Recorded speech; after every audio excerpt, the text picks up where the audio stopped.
Bonjour à tous et bienvenue sur Made in Nancy. Je m'appelle Valentin Tonti-Bernard, j'ai 24 ans, je suis étudiant entrepreneur et j'ai décidé de créer ce podcast pour que vous puissiez faire la connaissance d'entrepreneurs, de gens évoluant sur Nancy qui ont réussi à faire des choses dingues. Des artistes, des politiques, des sportifs ou encore majoritairement des entrepreneurs. Donc dans ce premier épisode, vous allez faire la connaissance de Florent Hellé. Florent, c'est un mec jeune, dynamique, qui a réussi à créer avec son cofondateur Théo Gespa une boisson d'anthologie, la boisson simple. Ils ont réussi à créer deux produits, une boisson énergisante et une boisson relaxante. Et tout au cours de ce podcast, ils vont pouvoir revenir sur la création d'entreprise. Donc Florent va pouvoir vous parler de tout ça. Si vous aimez ce podcast, vous pouvez le liker et le partager sur iTunes et suivre la page Made in Nancy sur Facebook. Sur ce, je vous souhaite une bonne écoute et soyez indulgents pour le premier épisode. Salut Florent, donc j'ai la chance de te recevoir ici. Merci d'avoir accepté mon invitation pour le podcast Made in Nancy. Donc toi, tu es un jeune entrepreneur nancéen, tu as lancé un truc avec ton coloc qui s'appelle Théo Gespa, j'espère que je ne me trompe pas dans le nom, et vous avez lancé une boisson qui s'appelle Simple. Pas Absolument. Simple. Parce qu'on a eu ce débat là entre la prononciation du simple ou du simple, donc peut-être que les auditeurs ils pourront nous aider à faire le choix ou à choisir. Mais est-ce que d'abord tu peux me parler un peu de toi, de ton parcours, de ton expérience personnelle et de ce que tu as pu faire dans tes études? Ouais, alors déjà merci de m'inviter, c'est cool en vrai, je pense que c'est des initiatives comme ça qu'il faut que les choses vont un peu bouger de notre côté. Alors oui, effectivement on a lancé ça il n'y a pas si longtemps et pour la petite histoire perso, moi j'ai tout fait à Nancy, donc mon école maternelle où j'ai connu d'ailleurs ton actuelle compagne, l'école primaire, le collège, le lycée, l'IUT, l'école d'ingénieur et maintenant du coup la première création d'entreprise. Et je dirais que un parcours traditionnel, rien de fou quoi, jusqu'au bac où là je me suis demandé un petit peu ce qui m'intéressait dans la vie. Et je sentais que j'avais une vraie affinité pour les plantes, la production des plantes, ça a toujours été un truc qui m'a pas mal intéressé. Donc en fouillant un petit peu à droite à gauche, j'avais pris connaissance que l'ENSAIA existait. Donc cette école d'ingénieur, on pouvait bricoler un peu des plantes, ça me motivait bien. Et j'ai vu que les différentes solutions pour y aller, c'était soit la prépa où là tu devais taper des maths de haut niveau, ce qui n'était pas forcément ma spécialité, ou il y avait des possibilités de passer avec un IUT où là on parlait déjà de choses un peu plus concrètes, d'agriculture et voilà, je sentais qu'il y avait une affinité là-dedans. Et vu que j'habitais au quartier du jardin botanique, j'étais aussi à proximité avec le lycée, tout ça. Donc ta vie en fait elle tourne autour des plantes. Donc t'avais deux choix, soit tu devenais dealer et tu vendais de l'herbe, soit tu rentrais à l'ENSAIA, c'est ça? Ouais, c'est ça, on est resté plutôt dans la légalité. Ouais, c'est bien. Et donc effectivement voilà, je suis allé à l'IUT un peu comme ça, avec juste cette sensation que peut-être que l'ENSAIA pourrait arriver derrière. Et là j'ai travaillé un peu au jardin botanique de Nancy, Ouais. je faisais un peu d'éducation à l'environnement, voilà, je commençais à avoir une bonne affinité, on m'a parlé d'agriculture, notamment d'agriculture bio, où là tout de suite j'étais un peu sensibilisé aux problématiques, tu vois, dans lesquelles on est tous plongés finalement aujourd'hui, et ça m'a permis de comprendre des choses. On a fait un peu de gestion de projet, on a aménagé une petite butte avec des plantes là-bas, enfin c'était pas mal de trucs sympas, et de fil en aiguille, j'ai vu qu'il y avait la possibilité d'aller à l'école, et entre-temps j'ai fait un stage dans une exploitation de plantes médicinales, c'était dans l'Ain, d'ailleurs enfin bref, c'était dans l'Ain, et là je cultivais des plantes, j'ai rencontré aussi une dame qui faisait de l'apiculture, donc j'ai vraiment eu une bonne affinité pour ces plantes médicinales, parce que j'ai toujours trouvé ça merveilleux qu'on puisse se soigner avec des plantes, finalement c'est la meilleure façon de très loin. Et donc voilà, j'ai une bonne affinité pour ça, et en deuxième année je fais mon stage au conservatoire de Milly-la-Forêt, donc c'est près de Fontainebleau. Ouais, j'ai vu, c'est là où est né le projet, c'est vraiment Voilà, la naissance du projet, c'est genre ça, le paradis des plantes. c'est un peu ça, ouais. C'est ce qu'on aime bien raconter, ce qu'on dit un peu derrière nos bouteilles. Ouais. Et c'est vrai que là-bas, il y avait une vraie culture avec les plantes médicinales, voilà, l'amande poivrée de Milly-la-Forêt, elle est connue de tout le monde, bien sûr. J'imagine que tu la Ouais, connais. bien sûr, ouais, je me mets tous les soirs une petite tisane de menthe poivrée. Parce qu'en fait, vous ne voyez pas là, mais Florent, il est en train de se boire une petite tisane en même temps. Donc les plantes, elles suivent même partout, quoi. Il n'y a pas que simple. Exactement, il faut pas faire semblant, faut incarner pour de vrai ce qu'on dit. Exactement. Et donc voilà, j'ai fait ce stage au conservatoire et là rien à voir, je faisais de l'éducation, donc j'apprenais aux gens à utiliser les plantes, pourquoi les plantes utilitaires. Et c'était un conservatoire en fait spécialisé dans les plantes utilitaires, donc celles qui servent à quelque chose, soit à soigner, soit à colorer, etc. Et bon, je me suis rendu compte que voilà, c'était quelque chose qui m'intéressait d'apprendre aux gens, mais je commençais à avoir des idées qui venaient un peu de partout. Et il s'avère que Fontainebleau, c'est aussi la capitale de l'escalade, pour ceux qui ne le savent pas. Il y a des rochers sur lesquels on peut escalader. Et donc je faisais déjà à l'époque pas mal de grimpes et du coup je buvais des infusions avec du thym, du romarin, de la menthe poivrée pour me donner un coup de boost quoi. Et une fois, j'ai rencontré un herboriste justement espagnol un peu perché qui lui buvait des extraits de plantes dans son eau. Et là, je me dis, c'est marrant, quoi. Toi, tu bois ça, moi je bois mes infusions. Les infusions, c'est plutôt bon, mais c'est vrai que ce serait sympa d'avoir un truc vraiment efficace, quoi. Est-ce qu'on pourrait pas essayer de lancer une espèce de boisson, mais voilà, une boisson énergente, mais vraiment aux antipodes de celle qu'on connaît, quoi. Donc sans taurine, sans vitamine de synthèse, vraiment un truc propre qui remettrait un peu au goût du jour ces plantes. Ouais, donc pas de produits chimiques, mais on reviendra un peu après sur ton projet, et sur ton produit surtout, celui que tu as avec ton associé. Et au niveau personnel ou familial, est-ce que tu as quelque chose qui t'a poussé vers l'entrepreneuriat? Qu'est-ce qu'ils font tes parents qui ont pu t'amener vers là ou rien à voir? Bah rien à voir, du coup j'ai eu cette idée-là, et j'étais prêt à l'école et j'ai envoyé un mail au directeur en disant écoutez monsieur, je crois que j'ai envie de créer ça pendant un an, comme ça je restais grimper en forêt de Fontainebleau. et donc là je dis à mes parents justement, bah voilà en fait je vais pas à l'école, je prends un an pour grimper à Fontainebleau et lancer la boîte. Alors là ils m'ont dit mais attends t'es fou et tout. Enfin, tu nous annonces ça comme ça et puis t'as déjà fait. Bon, je lui dis ouais, on va voir, mais finalement tout de suite ils ont quand même accroché quoi. Ils ont eu un peu confiance. Ça, c'est cool, t'as eu du soutien derrière. Ouais, vraiment très vite ils se sont dit ouais peut-être que bon, enfin on va voir. Je sais pas ce qu'ils se sont dit en fait, mais en tout cas ils m'ont pas posé. Peut-être qu'ils nous donneront des réponses s'ils entendent le podcast. Peut-être, ouais, j'en ai aucune idée. Et donc comment dire, ils étaient un peu surpris, mais mon père tout de suite il m'a dit écoute, il travaille en fait, il est prof de sport à l'université. Ouais. Il travaille pour le SUAP et ma mère elle est prof à la fac de sport aussi. Ok. Prof de sport, bon, tu vois une famille. Donc ouais, donc c'est pour ça que tu fais de la grimpe, t'as Ouais, été élevé dans une ambiance un peu sportive, ouais. c'est ça. Et donc mon père me dit tu pourras aller voir le PIL, c'est le pôle des étudiants entrepreneurs. Ouais, En gros ils aident, ouais. ça m'étonne pas, c'est le parcours classique et je pense que c'est une bonne école moi pour se tester un peu et tester la viabilité du Carrément. truc. Quoi.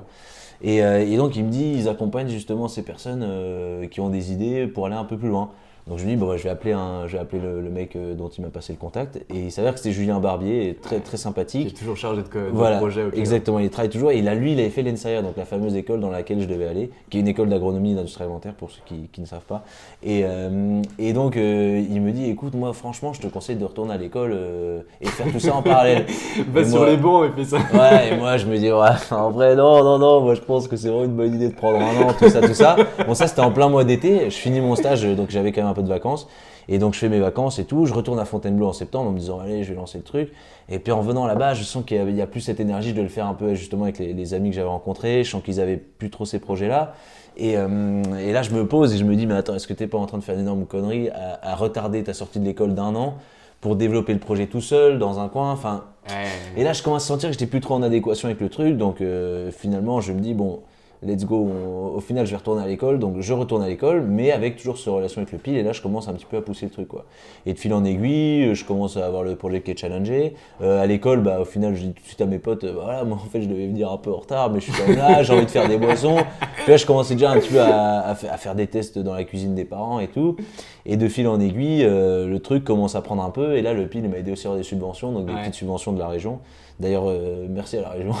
Merci à la région. Ouais, j'ai vu que tu avais gagné, donc tu avais eu une subvention de la région. Il y a très longtemps. Des fileurs, donc de 2 500 €, c'est ça? Ouais, c'est ça, exactement. J'ai bien fait mes travaux, t'as vu ou pas? Derrière, tu as aussi gagné le prix Pépite. Ouais, le prix régional, exactement. Et on a eu une belle bourse aussi de la région, la dernière, la bourse santé création pour les startups, qui est vraiment un vrai coup de pouce de la région et qui permet de se lancer, quoi. Non, franchement, ils assurent bien là-dessus. Donc ça, c'est déjà une bonne chose. Donc tu as grandi quand même dans un écosystème qui a pu t'aider aussi, voilà, qui a pu permettre de devenir un entrepreneur aujourd'hui. Ouais, c'est ça. Vraiment, au final, de fil en aiguille, tu commences à sentir qu'il y a de plus en plus de personnes qui trouvent ça cohérent, et puis tu le challenges de plus en plus, tu travailles sur les recettes, etc. Les choses avancent. Cette première bourse là qui arrive, et Théo, en fait, pour la petite histoire, vu qu'il s'appelle Gespa. Théo, pour ceux qui ne le savent pas, c'est l'associé de Florent, c'est Théo Gespa, c'est ça, je le dis bien? Théo Gespa, absolument, qui lui aussi a pas mal grandi dans les coins, et il se retrouve là aussi, donc lui il n'avait pas fait l'UT, il avait fait une licence à la fac de sciences là aussi, pas forcément en sachant trop ce qu'il voulait faire, et puis il se retrouve à l'ENSAIA, et tout de suite, en fait, vu qu'on avait quasiment les mêmes, enfin des noms de famille assez proches, on était dans le même groupe de TD. On connaît tout ça. Voilà, et tout de suite, c'est avec lui qu'on a commencé à vraiment bien délirer, quoi. Au début, on faisait principalement la fête, et puis on a vraiment une super affinité. Tu vois, c'était le pote, t'en rencontres quelques-uns. Bah, c'est devenu ton coloc maintenant. Bah maintenant, mon coloc, mon cofondateur, tout ça. Donc oui, là, maintenant, c'est plus une personne lambda. Et donc, vu qu'il était dans mon groupe, bah, je commençais déjà à lui parler de ce truc. Voilà, et puis de fil en aiguille, vu que je commençais à devenir, ça devenait sérieux, on a mis ça dans un module de management. En gros, on devait se mettre à 5 et travailler sur un projet. Et là, je suis allé voir le prof, je lui ai dit, bah écoute, moi j'ai un projet. Enfin, écoutez, il était jeune, avec tout le respect que je lui dois. Je lui dis, moi j'ai un projet, est-ce que je pourrais pas le mettre? Et au début, il fait, ah non, faut mieux faire des trucs factices. Je lui dis, ouais, mais là, ça pourrait quand même être vraiment l'idée de commencer à travailler dessus. Et donc, on arrive à faire ça. Et là, Théo, je lui dis tout de suite, bah, vas-y, viens avec moi, comme ça, on voit un peu ce que ça donne. Et là, on commence à travailler ensemble et ça match quoi. Et ça match bien, vraiment, ça match bien. Je me rappelle d'ailleurs de cette soirée-là, la veille où il fallait rendre le dossier, tu vois, toujours quand même à l'arrache.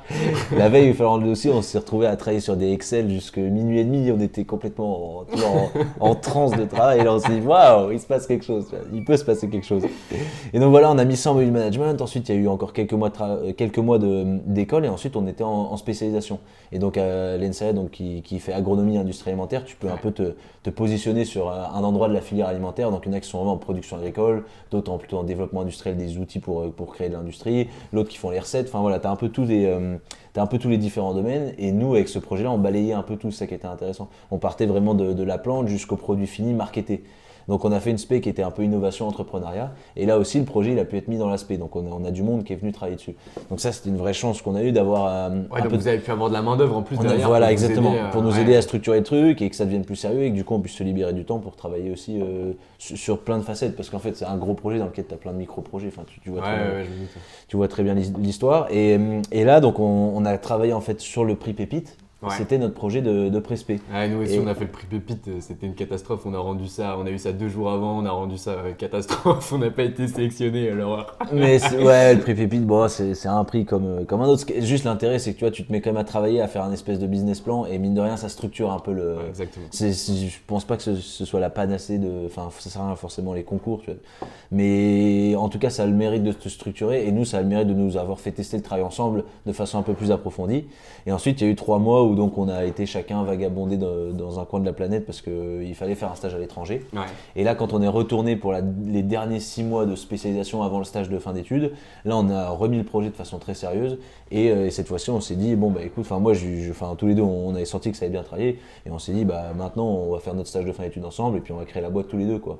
Genre, ça c'est bon ça. Voilà, là on a vraiment acté le fait qu'on se mettait ensemble jusqu'au bout et du coup bah. Donc ça c'était quand ça? Ça on a commencé à en parler donc au courant du prix Pépite, c'était donc pas l'été 2018, celui d'avant, l'été 2017. Et ensuite, il y a eu la rentrée, il y a eu les quelques mois où on a travaillé ensemble et c'était l'année dernière, on a fait le stage ensemble. Donc là, on est quoi? On est janvier 2019. Ça fait depuis février 2018 qu'on est en stage à 100% dessus. Et on avait déjà travaillé 6 mois en amont, un peu en alternance. Tu avais 2 semaines de projet, 2 semaines de cours, 2 semaines de projet. Et donc là, on travaille déjà bien sur le Donc en fait, morceau. Ton école, elle t'a aussi permis de développer ton projet, de pouvoir. T'as pu utiliser des laboratoires quand même, parce que je pense savoir qu'à l'ENSAIA, Absolument, c'est ça qui est extraordinaire, c'est que du coup, on avait l'incubateur Lorrain, donc qui nous a quand même aidé aussi sur la structuration vraiment à proprement dit. On va dire c'est donc vous avez 2 partenaires. Enfin, vous avez on a eu 2 structures qui nous ont vraiment accompagnés. Il y a eu l'école, l'ENSAIA pour le laboratoire, pour le temps aussi. Bah tu vois, tout ce qu'on a pu mettre en projet, voilà. Etc., Ils ont senti qu'il y avait quelque chose ils nous ont permis de travailler vraiment dessus, ce qui était vraiment une opportunité parce que c'est le temps. Enfin. Oui, parce qu'il y a très peu de facultés. Enfin, les facultés, elles savent pas faire ça. Moi, je suis à la faculté de droit, par exemple. J'ai pas de temps qui est libéré pour pouvoir bosser sur mon projet. Vous avez de la chance quand même à l'ENSAIA de pouvoir avoir du temps et qu'ils soient compréhensifs et qu'ils accompagnent dans l'entrepreneuriat. Exactement. Ils accompagnent et en plus de ça, ils font vraiment la promotion aussi. Enfin, c'est un tout quoi. C'est vraiment. Ils savent après que derrière, c'est une super image. Parce que si tu sors, c'est de l'innovation alimentaire. C'est là où ils doivent être bons aussi. Donc c'est un peu donnant-donnant quoi. Ils nous permettent. Voilà, ils se permettent de faire ça, mais derrière, ça leur rend bien l'appareil quand les gens se disent je vais peut-être monter une boîte. Ils cherchent une école qui fait ça. Bah, tu vois qu'il y a ça qui est déjà sorti, des projets vraiment sérieux. Pour eux, c'est une bonne. Mais bon, c'est tant mieux, tu vois. Carrément. C'est un partenariat. Et donc, du coup, l'ENSAIA, je comprends bien, donc ils vous ont aidé, accompagné, libéré du temps, etc. Et l'incubateur Lorrain, donc tu m'as dit tout à l'heure que vous étiez rentré à l'incubateur Lorrain en octobre. Après avoir gagné le concours Pépite, c'est ça? C'est exactement. En fait, c'est ça. Exactement. L'incubateur, en gros, ils nous ont aidé à préparer un peu le prix Pépite. Donc là, on commençait officiellement à travailler ensemble avec Théo. Ils nous ont aidé un peu à structurer le business plan. Et derrière, on a eu ce fameux stage de 3 mois à l'étranger. Quand on est revenu, on est tout de suite rentré en incubation. Et là, ça a été jusqu'au moment où on a créé la société été, donc en juin 2018. Donc, D'accord. Et du coup, qu'est-ce qu'ils ont fait concrètement pour toi, l'incubateur Laurent? Alors l'incubateur, en fait, il te permet vraiment un accompagnement plus structuré, tu vois. Déjà, il te donne un certain nombre de partenaires, par exemple tout ce qui est création des statuts avec les avocats, avec les experts comptables. Enfin, il te présente un certain nombre de personnes qui te permettent, enfin, tu sais que tu peux avoir confiance dans le sens où ils ont déjà travaillé avec beaucoup de startups de ce type-là. Et donc, ils t'offrent ce réseau-là et ils t'offrent aussi une vraie structure d'accompagnement où là, ils nous aident à créer les hypothèses. Donc, c'est eux qui nous ont fait le prévisionnel financier. Enfin, eux, c'est en partenariat. Mais tu vois, ils t'aident vraiment à poser tout ça pour arriver à un business plan solide, à ensuite aller chercher les financements et ensuite sortir du cocon, quoi. Et en plus de ça, en l'occurrence, c'est juste en face de l'Ensaya, donc c'est très à grande proximité des labos. Sympa. Et ce qui est super cool, c'est que là, on a un espace de coworking en fait qui est nos bureaux sont à l'incubateur encore maintenant. Ah oui, donc en gros, tu peux en plus échanger avec d'autres entrepreneurs, tu peux t'aider d'autres entrepreneurs. Exactement. Et donc, du coup, il y a une vraie cellule aussi d'accompagnement et de formation. Parce que je suppose que toi, quand tu es arrivé là-bas, tu savais pas faire un prévisionnel à 10 ans, à 3 ans. Ouais, voilà, en fait, ça. D'ailleurs, ces prévisionnels qui sont toujours un peu des À la étapes un peu One fumeuses. le doigt mouillé. Ouais, c'est ça, c'est un peu fumeux, mais bon, faut passer par là. Donc, ouais, ils t'offrent, c'est de la formation, effectivement. Ouais, c'est vrai qu'il y a aussi ce côté formation. Ce qui est intéressant aussi, C'est même toi, au cool. niveau du développement des compétences, etc. Ah, ouais, absolument, absolument. Après, les compétences, j'espère toujours les développer pour ce qu'on va finir par faire, mais ouais, c'est bien. C'est bien. Donc là, aujourd'hui, vous avez créé votre structure. Et est-ce qu'on peut parler plus en détail du produit? Parce que tu m'as raconté un peu ton histoire, ton amour pour les plantes, ta rencontre avec Théo, etc. Mais vraiment, le produit en tant que tel, qu'est-ce que vous commercialisez? Alors nous, on commercialise donc des potions biologiques. C'est la dénomination qu'on leur a trouvée parce qu'on pense que c'est le plus adapté à ça. En fait, c'est des infusions de plantes. Donc on a pour l'instant une version énergisante, c'est infusion pétillante de thym, romarin, menthe poivrée. Ouais. Donc des plantes qui ont plutôt des vertus stimulantes. Et on mélange après avec des jus de fruits, donc il y a de la mirabelle, du citron et de l'argousier. C'est une petite baie qui est riche en vitamines. La mirabelle, c'est parce que bon, on vient de Nancy, c'était un peu... on ne pouvait pas imaginer un produit sans mirabelle. Et on rajoute un peu de caféine dedans. Donc l'idée, c'est de se positionner vraiment comme une boisson énergisante, mais comme je te disais, aux antipodes de ce qu'on connaît. Donc là, c'est des infusions de plantes, c'est tout ce qu'il y a de meilleur. Un tout petit peu de caféine sans qu'il y en ait trop. Et un goût, bien sûr, aux opposés de ce qu'on sait. Enfin, ça sent la plante, ça sent plus la naturalité. C'est naturel et c'est pas complètement chimique comme ce qu'on peut trouver chez Red Bull, Monster, etc. Par exemple, qui ont des produits qui sont les leurs. Y a pas alors, est-ce qu'on peut faire un vodka simple? Un vodka simple, pardon. Ouais, tu peux le faire, il n'y a pas de problème. On va pas te enfin, fais-le, mais... L'abus d'alcool est dangereux pour la santé, n'abusez pas. Non, ça peut se faire, en vrai, ça se marie bien. Après, si on a quelques hôtels qui font des cocktails directement sur place. Mais nous, c'est pas forcément là-dessus qu'on veut. Oui, je me doute. Mais ça se fait, il n'y a pas de problème. Et l'autre boisson, c'est la boisson relaxante. Donc là, c'est des infusions de plantes calmantes. Donc il y a verveine, lavande et camomille. Et on mélange après avec des jus de fruits rouges. Il y a de la cerise qui est faite à Aucher, de la myrtille des Vosges qui est faite dans le Val d'Ajol. Et on met maintenant du cassis dedans. Donc voilà, c'est un goût, là c'est pas pétillant, c'est vraiment hyper doux pour la fin de journée avant d'aller se coucher. Donc j'ai pu lire, si je me trompe pas, dans les journaux, qu'il y avait une boisson qui ressemblait à toi et une à ton associé.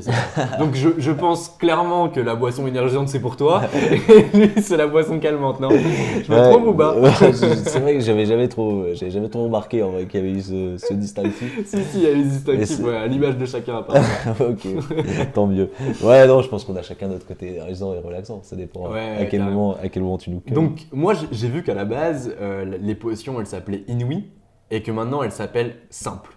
Tu peux m'expliquer la transition, le changement de nom, pourquoi vous avez fait ça? Ah bah alors le nom c'est quand même une sacrée histoire dans un projet aussi, hein, parce qu'au début ça avait encore un autre nom. Inouï en fait c'est à partir du moment où on a commencé à travailler avec Théo, on a cherché un nom qui se retournait, c'est-à-dire qu'on pouvait lire dans les deux sens. Et on a vu Inouï, c'est rigolo, tu le tournes. Vu qu'il y avait voilà, un ambigramme et du coup on s'est dit bah, vu qu'il y a un peu de dépôt dans la boisson, ça peut être sympa de retourner, on peut en faire tout un truc. Et puis ça nous allait bien comme nom de projet. Donc c'est resté Inouï assez longtemps. Et en fait, quand on a commencé à se pencher vraiment sérieusement sur la communication et voir l'adéquation avec le produit, on a notamment notre agence avec qui on travaille qui nous dit nous, Inouï, on pense pas que ce soit forcément le meilleur nom pour les boissons. Et donc là, on a cherché un truc qui ressemblait vraiment aux boissons en tant que telles. Et vu qu'on utilise des plantes, en fait, les simples médecines, c'est ce que je te racontais tout à l'heure, c'est le nom des plantes médicinales. À l'époque de l'herboristerie du Moyen-Âge, c'était avec ça qu'on soignait les gens, c'était les simples médecines, c'était toutes les plantes qu'on connaît, que nos grands-mères utilisaient.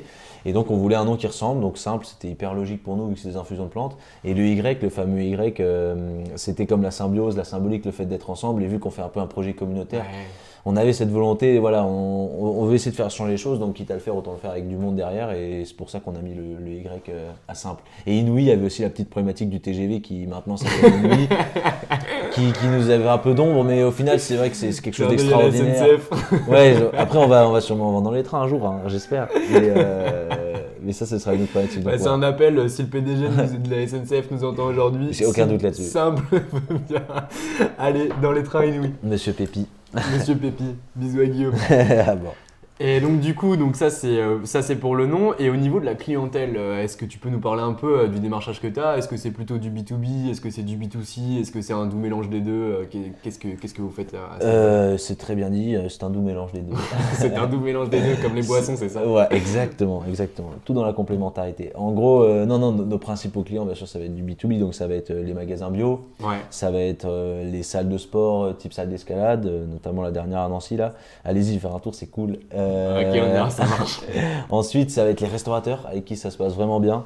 Donc ça va être certaines brasseries, après on pourra en parler peut-être sur Nancy où est-ce que vous pourrez retrouver ça. Donc voilà, c'est vraiment ces canaux-là qu'on valorise et de temps en temps on fait des salons et donc là on se transforme en B2C dans le sens où on vend directement des cartons pour les gens et c'est vrai que c'est un bon vecteur pour faire connaître la boisson parce que les gens ont un échange avec nous et c'est vrai que j'ai l'impression que les gens veulent se reconnecter aux produits alimentaires, se reconnecter un peu aux producteurs. Donc nous on est un peu des intermédiaires mais on est les uniques intermédiaires quoi. C'est-à-dire que c'est plus difficile de vendre des pâtes en direct lustre cru que de vendre des boissons qu'on fait nous-mêmes. Ouais, tu m'étonnes, ça doit être vraiment compliqué. Mais du coup, vous avez par exemple, vous utilisez les plateformes un peu e-commerce ou est-ce que vous faites du e-commerce par des canaux directs via votre site internet ou d'autres choses? Parce que par exemple, moi, je sais pas, il y a peut-être des gens qui vont écouter de Bretagne ou de Marseille. Je suis pas sûr que vos boissons elles soient encore disponibles dans ces eaux-là. S'ils ont envie de goûter la boisson simple, est-ce qu'ils peuvent commander et se faire livrer jusque là-bas? Ouais, absolument. Pour l'instant, on passe par un site, c'est un mec qu'on connaît qui s'occupe de promouvoir justement des produits naturels. Donc on peut passer sur notre site internet, ensuite on est redirigé dessus.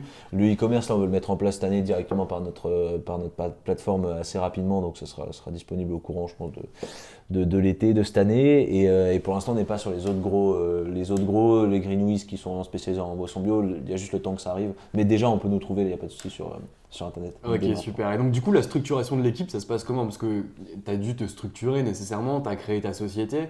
Comment vous faites pour la répartition des tâches? Parce que vous avez la même formation, toi et Théo, vous êtes tous les deux issus de l'ENSAIA, passionnés de plantes. Et du coup, qui gère par exemple tout ce qui est administratif, tout ce qui est juridique derrière, tout ce qui est marketing, communication? Comment ça se passe au sein des équipes? Alors, ouais, effectivement, on sort d'une formation qui est très proche, mais par contre, on a des caractères qui sont vraiment extrêmement différents et des compétences aussi.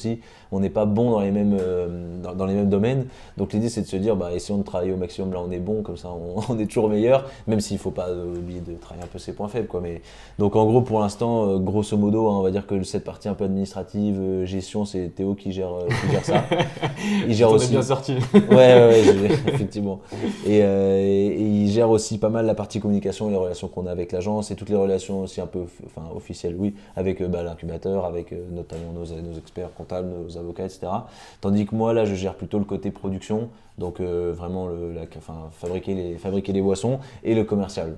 Donc ça, c'est on va dire nos pôles, chacun sont un peu répartis comme ça. Et bien sûr, on a musclé un peu l'équipe. Ouais. Donc on a une jeune stagiaire qui nous aide surtout le community management, donc un petit peu les réseaux sociaux, la communication de façon plus large. On a depuis là quelques semaines un stagiaire qui est un stagiaire de l'école aussi qui nous aide, Lucas, sur la création des recettes. Donc on a vraiment la chance de pouvoir avoir un maximum d'inventivité, de créativité et lui il peut vraiment derrière on peut en créer plein, quoi. L'idée on sent que c'est une de nos forces, c'est de pouvoir innover parce qu'on sort d'une école et on a cette capacité à créer un maximum de recettes et là ça nous aide bien.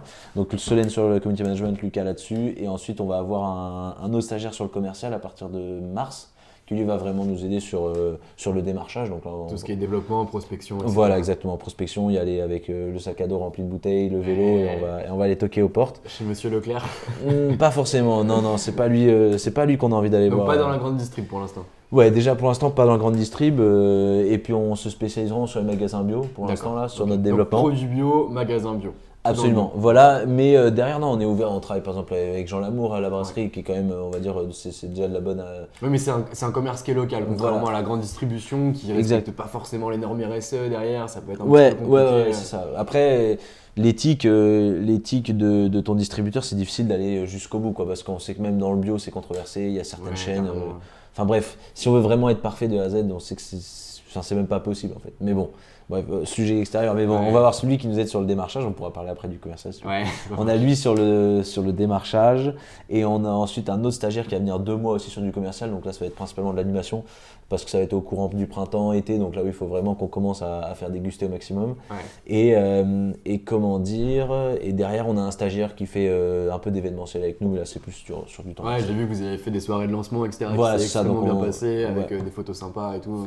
On a essayé de faire ça propre. Ouais, c'était propre, c'était très très propre. Donc en gros, une équipe pour l'instant avec 2 associés, donc toi et Théo, et quelques stagiaires qui viennent vous aider à muscler l'équipe, etc. Absolument, c'est ça. Et donc, je suis désolé, j'ai oublié d'en parler tout à l'heure, mais donc j'ai vu que tu avais fait un crowdfunding pour réaliser ta première production de boisson, si je ne me trompe pas, absolument. En mai 2018. Ouais, le crowdfunding c'était en mai 2018 et la prod c'était toute fin août. Et donc, du coup, tu as eu des gens qui sont venus, vous avez levé 8 000 € c'est ça, pour pouvoir faire la première. On avait besoin de 8 000 €, on en avait levé 15 300. Pas mal. Donc ça c'était cool, ouais. On a eu de la chance, on a eu un bon relais de Ulule et puis visiblement, je sais pas, le projet a bien pris, c'était cool. Et après ça nous a aussi permis d'activer les financements plus classiques, les prêts bancaires, les prêts d'honneur et puis ce qui va avec quoi, pour montrer qu'il y a une preuve de concept. Ça a été vraiment une phase hyper importante. Ah, donc c'est vraiment une bonne chose. Et ouais, derrière, c'est alors, super. C'est quoi les prochaines étapes? Vous avez envie de grossir, vous avez envie d'aller plus loin, de vous implanter? Parce que j'ai vu que vous avez eu votre 100e client, donc ça commence à en faire quand même, qui tourne un petit peu. Ça fait un peu de facture, ouais. C'est cool, là, c'est bien. Et c'est la partie de Théo, ça. Bien sûr, on est content de les facturer. Donc continuer de grossir et puis se développer. Donc là, on a fait un peu une preuve de concept dans l'Est. Ça marche vraiment bien à Nancy, à Strasbourg, on a des bons points de vente, à Metz, etc. Donc c'est cool que ce soit ce développement local qui bien marché. Et l'idée là, ça allait quand même assez sérieusement s'attaquer à Paris pour aller toucher un peu plus de monde. On a un petit développement à Lille aussi, on a des potes qui nous aident là, Inboot Skills, qui nous filent un coup de main sur le développement à Lille. Donc voilà, cette année on va essayer vraiment de se concentrer, on va continuer de muscler le Grand Est, aller attaquer Paris sérieusement, Lille, et puis l'idée c'est peut-être d'avoir 1 ou 2 référencements si on arrive à convaincre les acheteurs par exemple de Biocoop, de Naturalia, ces chaînes de magasins bio. Le bio c'est bon, des choses comme ça. Voilà, exactement, qui eux te permettent d'avoir un rayonnement national. Mais ça on va voir après. C'est rapide et sympathique. Ouais, le truc c'est qu'on sait pas exactement combien de temps ça peut prendre, donc on va aller discuter avec eux, mais c'est toujours, c'est un peu moins certain que quand tu vas voir le mec, il y a de l'humain, voilà, c'est exactement. Et s'il est charmé par le truc, il va te mettre en avant, etc. Là, c'est d'autres compétences à acquérir. Exactement. Et donc du coup, j'ai vu aussi que vous aviez commencé un développement à l'international avec votre premier client en Belgique. Oui, c'est bien. Bisous à nos amis belges. Ouais, exactement. Ouais. Et puis là, on va aller à un salon en Allemagne en février là. C'est un salon justement spécialisé dans le bio. On verra ce que ça donne. Nous, on est toujours ouvert à des opportunités. Et puis en fait, c'est comme on disait, la problématique du local, pas local. Nous, on a vraiment un produit justement qui se concentre sur une agriculture biologique et française parce qu'on sait qu'elle respecte vraiment les piliers du développement durable. Donc, tu es un mec qui est bien payé, il respecte l'environnement et derrière, socialement, ça fait quand même avancer les choses. Donc, on restera ancré là-dessus. Et après, si on doit aller promouvoir ça un peu partout, il n'y aura pas de problème. Et puis on imagine même des trucs un peu plus originaux si un jour on doit aller vraiment loin. Pourquoi pas imaginer des boissons émergentes locales des États-Unis, de la Chine, du Japon, qui auront leur propre production. Et comme ça, on pourra les appeler Simple en plus. On pourra les appeler Simple, exactement. Ah, mais c'est vraiment cool, c'est vraiment cool. Et du coup, tu m'as parlé de tous les points positifs que tu as pu avoir dans ta vie d'entrepreneur qui s'est fait en fait un peu au fil de l'eau, quoi. Tu as rencontré des gens, tu as rencontré ton coloc aujourd'hui avec qui vous avez monté votre boîte, tu es allé grimper, tu as vu un Espagnol qui était déjanté et qui vivait un peu la même chose que toi. Et du coup, donc j'ai vu que des points positifs, mais qu'est-ce que tu as rencontré comme galère? Est-ce que tu as eu des points négatifs? Est-ce que tu as eu des manquements à un moment ou des questions que tu as pu te poser, des difficultés que tu as pu avoir? C'est vrai que ça paraît être un peu facile au final, tout ça. Les grave. choses ont un peu coulé. Et en vrai, des vraies difficultés, des grosses difficultés, je dirais que l'unique qui me semble être la plus sérieuse, en fait, c'est le fait de continuer d'y croire tout le long, quoi. Ouais. Parce que t'as tellement de moments où en fait ce serait plus facile de lâcher, quoi, parce que te dire je sors d'une belle école, je suis ingénieur agricole, je vais travailler derrière dans n'importe quelle entreprise où je vais avoir un salaire fixe, exactement, ce que je gagne. Voilà, ça c'est une façon de valoriser son parcours, quoi. Voilà, on aurait pu se dire bon, écoute, parce qu'on prend des risques quand même, mine de rien, c'est pas mince, faut pas que je pense qu'il faut en avoir. On prend un peu des risques, comme on dit, c'est quand même toujours quand tu sors un produit, tu es obligé de sortir vraiment ce produit, donc tu fais des productions, enfin il y a de l'argent qui circule, c'est pas forcément le nôtre en fait, parce qu'on est, enfin, tu vois, on n'a pas commencé avec plein de thunes, donc c'est particulier. Mais donc ouais, l'unique difficulté, je dirais, c'est de continuer d'y croire et puis de garder le smile en se disant en fait c'est génial ce qui se passe, quoi, sans sans se prendre la tête. Ouais, en gardant les pieds sur terre Ouais, derrière, en vraiment. se disant que voilà, C'est hyper c'est important, temporaire, on va aller le plus loin possible derrière. Exactement. On a voulu le faire parce qu'on a envie de le faire et de réussir. Vous n'avez pas envie d'être salarié, je suppose. C'est quelque chose qui te fait peur, toi, ou c'est plutôt parce que. le projet- Peut-être qu'un jour je le serai. Après, Ouais. bon courage à mon chef parce que franchement, je pense que c'est juste l'horreur d'avoir un salarié comme moi. Mais comment dire ça, on verra. Mais ouais, donc les difficultés, non, faut pas les maximiser. Il y en aura, il y en a eu. C'est pas toujours facile quand il t'arrive Ouais. des trucs, des machins, mais non, faut continuer. Et s'il y a des mecs qui sont curieux ou peut-être des entrepreneurs en herbe, ça va bien avec ça d'ailleurs, Ouais. qui écoutent le podcast, est-ce Qui que t'as boivent des infusions. des conseils qui boivent des infusions, premier conseil. Ouais. Et deuxième conseil pour se lancer, c'est quoi tes conseils? Mes conseils, c'est, je sais pas si je peux en donner quelques-uns, ce serait déjà de lancer le produit le plus vite possible sur le marché, je pense. Enfin, Contrairement à ce qu'on a fait nous. ouais, c'est ce que tu me disais. Après, c'est un conseil un peu bateau que tu peux avoir à droite à gauche. En fait, peut-être même pas sur le marché, mais de très vite faire goûter les choses, quoi. Nous, ça a été vrai pour les recettes. Je pense que c'est là où c'était au fait le plus long, c'était d'avoir ces recettes qui soient à peu près cohérentes. Et au final, c'est de les faire goûter, de prendre les retours qui fait que, ok, ça s'appelait moins, ça s'appelait plus. Donc vraiment, essayer de faire tester au maximum le truc pour voir s'il y a de l'appétence, en fait. L'appétence, on peut pas imaginer un produit génial, le sortir et c'est parfait, sauf quand tu as une force de frappe monstrueuse. Ouais. Et nous, on est sur un marché hyper concurrentiel. Quand Coca sort Fusti, c'est placardé dans tous les arrêts de bus, tous les endroits où il y avait son ancien Nesti, je sais plus. Ouais, Tout, fini, là. enfin, en fait, il y a une force tellement énorme que la machine est en route, donc tu peux te permettre de faire ça. Mais quand tu es une petite boîte, il faut vraiment tout de suite parler de son idée. En fait, faut pas croire que ton idée est merveilleuse. Je veux dire, tous ceux qui m'entendent, allez-y, lancez une boisson émergente sur le marché. Bon courage, quoi. Enfin, faut pas avoir peur de ça, quoi. Vraiment, la vérité, ça. Ensuite, c'est de bien s'entourer. Genre Ouais. ça, j'ai trouvé ça vraiment hyper important parce que au final, c'est comme on disait, hein, l'école, l'incubateur. Après Théo, au final, qui a été quand même une des rencontres phares. Là, les quelques stagiaires qui font, enfin, les gens avec qui on travaille, qui vraiment font du super travail. Et on sent qu'il y a une espèce de bonne énergie qui circule. Donc, bien s'entourer. Et puis après, il faut y aller, quoi, en fait. Hein. Faut prendre son téléphone, passer des coups de fil. Ouais. Faut y aller, faut sentir. Donc en toi, fait, ton je pense. conseil, en fait, c'est oser, quoi. C'est Ouais, lance-toi, fais ce que tu veux. De toute façon, si tu le fais pas, tu n'y arriveras jamais. Voilà, exactement. Et si tu le fais et que ça marche pas, je pense qu'on en a. Enfin, l'expérience que ça amène, c'est juste extraordinaire. Et puis ça t'apprend. Voilà, tu oses, tu te prends 2-3 claques et au final, il n'y a rien qui fait vraiment mal, quoi. Ouais, non, c'est clair. T'es toujours, T'es toujours entier, ouais. entier, tu peux toujours te toucher, il n'y a pas de problème. À la rigueur, tu auras un peu l'air con, mais Ouais, tu c'est risques tout. pas Et grand-chose. encore, En parce que fait. tu as essayé, tu vois, tu as fait quelque chose, donc même pas l'air Ouais. con, tu vois, t'as vraiment réussi à faire Absolument, quelque chose, même si tu te absolument. plantes. Mais c'est plus facile de dire ça parce que toi, Ouais, tu as ce carrément. côté entrepreneur, mais bon, des fois, les gens te regardent pas toujours d'un bon oeil si tu te trompes. Enfin, c'est malheureux, mais c'est comme ça. Mais bon, ouais, en gros, ouais, l'unique truc, c'est qu'il faut y aller, quoi.